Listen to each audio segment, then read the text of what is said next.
सूरजपुर राज्य था, जिसकी सत्ता एक मजबूत लेकिन अहंकारी और निर्दयी शासक राजा विक्रम सिंह के हाथ में थी। राजा विक्रम सिंह का केवल एक ही लक्ष्य था, अपना खजाना भरना। राज्य की जनता की दुर्दशा उसकी नजरों में कोई महत्व नहीं रखती थी। वे भुखमरी, गरीबी और अत्याचार के साए में जी रहे थे, क्योंकि राजा ने उनकी कमाई पर भारी कर लगा रखा था। राजा के सबसे करीबी मंत्री धीरज पाठक की पत्नी सुचित्रा एक बुद्धिमान और करुणामयी महिला थी। उसने देखा कि बिना किसी बदलाव के लोग हमेशा दर्द में रहेंगे और यह कुशासन कभी समाप्त नहीं होगा। उसने राजा के स्वभाव को बदलने के लिए एक असामान्य योजना बनाई। सुचित्रा ने सूरजपुर के एक छोटे से गांव की सादगी भरी लड़की तबस्सुम को राजकुमारी का रूप दिया।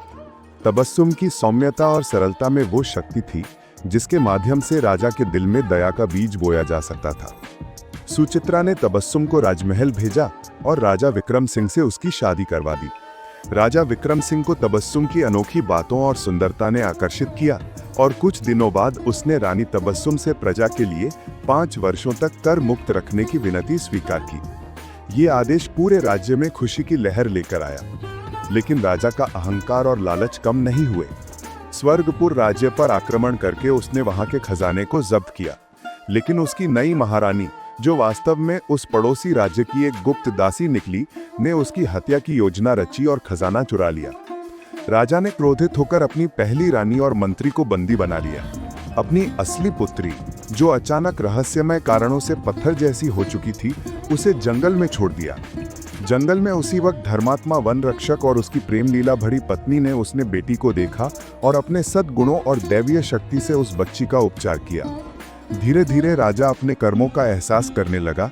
उसने मंत्री और रानी से माफी मांगी, पुत्री को वापस लाया और बड़े प्यार और न्याय के साथ शासन करने लगा। सूरजपुर राज्य में शांति, प्रेम और समृद्धि की शुरुआत हुई।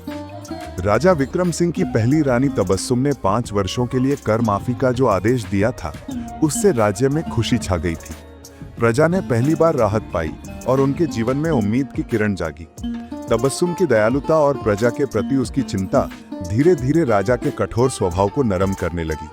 वह उसके साथ समय बिताने लगा और उसका सौम्य व्यवहार राजा के दिल में प्रेम और दया के बीज बोने लगा। किंतु राजा का अहंकार पूरी तरह समाप्त नहीं हुआ था। उसने पड़ोसी राज्य स्वर्णपुरी पर आक्रमण करने का निर्णय लिया। स्वर्णपुरी राजा ने विश्वास दिलाया था कि वे सूरजपुर से मित्रता बनाएंगे, लेकिन विक्रम सिंह के लालच ने उसे आक्रमण पर उतर आया। आक्रमण के फलस्वरूप उसने खजाना लूटा, परंतु स्वर्णपुरी से आई एक गुप्त दासी, जो उसकी नई महारानी बनी थी, ने उसे धोखा दिया और खजाना चुरा लिया।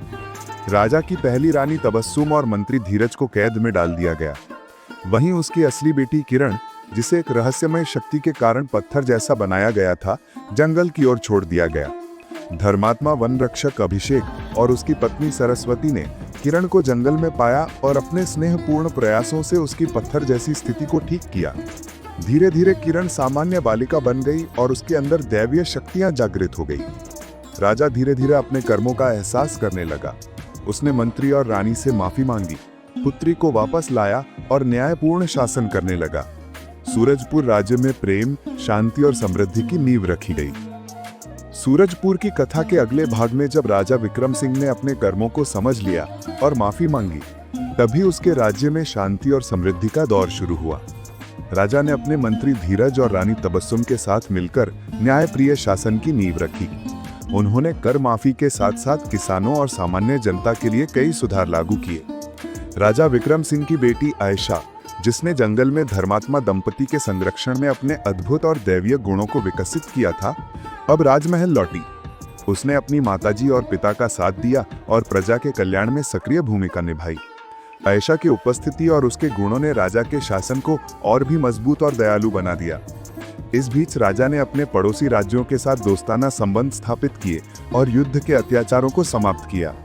राज्य में सांस्कृतिक और आर्थिक समृद्धि बढ़ी। जनता ने राजा विक्रम को सच्चे नेतृत्वकर्ता के रूप में स्वीकार किया और सूरजपुर एक उदाहरण बन गया कि प्रेम, दया और समझदारी से किस प्रकार कोई भी अधिनायकवादी हृदय बदला जा सकता है। सूरजपुर राज्य में राजा विक्रम सिंह के हृदय परिवर्तन के बाद उनकी पुत्री आयशा ने भी राज्य के विश्वसनीय संरक्षक के रूप में स्वयं को स्थापित किया। ऐशा की बुद्धिमत्ता और सहानुभूति से प्रजा का जीवन बेहतर हुआ और उन्होंने कई सामाजिक सुधारों की शुरुआत की। किंतु नए सुधारों के बीच राज्य के पास एक नया संकट आया। राज्य के पूर्वी क्षेत्र में एक शक्तिशाली और कुटिल बाहरी आक्रमणकारी, जिसका नाम कालरात्रि था, ने सूरजपुर की सीमाओं पर हमला करना शुरू कर दिया। कालरात्रि का उद्देश्य था सूरजपुर के संसाधनों को हड़पना और राजा के सुधारों को चौपट करना। राजा विक्रम और उनकी पुत्री ऐशा ने मिलकर राज्य की सुरक्षा के लिए योजनाएं बनाई। उन्होंने कूटनीति और सैन्य शक्ति का संतुलित उपयोग करते हुए कालरात्रि के प्रभाव को कम करने की ठानी। ऐशा ने धर्मात्मा लकड़हारे और अपने अन्य विश्वसनीय मंत्रियों के साथ मिलकर एक गुप्त रणनीति बनाई। उन्होंने कालरात्रि के खिलाफ अपने गुप्त एजेंट भेजे, जिसने समय रहते उसकी चालों को उजागर किया। साथ ही ऐशा ने ग्रामीणों और सैनिकों में एकता और हिम्मत का संचार किया, जिससे सूरजपुर की सुरक्षा बढ़ी। राजा विक्रम ने इस संकट को सामूहिक प्रयास और सलाह से निपटने की ठानी। उन्होंने अपने पुराने मित्रों और पड़ोसी राज्यों से सहायता मांगी ताकि एक मजबूत गठबंधन तैयार हो सके। इस गठबंधन ने कालरात्रि की ताकत को कमजोर करना शुरू कर दिया। खास बात यह थी कि ऐशा की दैवीय शक्ति और धर्मात्मा लकड़हारे की सूझबूझ ने इस कठिन समय में राज्य का मार्ग प्रशस्त किया।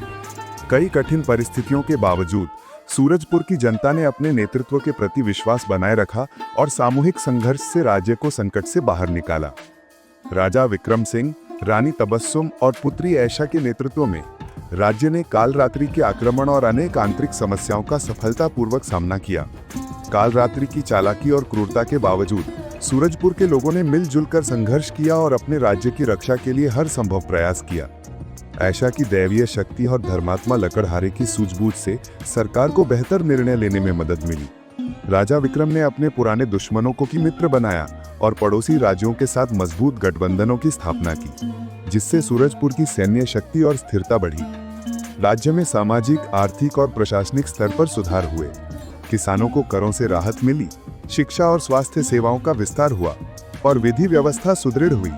जनता ने अपने राजा और शासकों के प्रति गहरा विश्वास और सम्मान विकसित किया।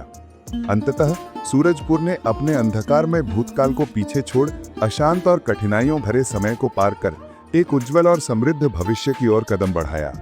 यह कहानी इस बात का प्रमाण बनी कि परिवर्तन संभव है, यदि हृदय में प्रेम, दया और न्याय का दीप जलाया जाए।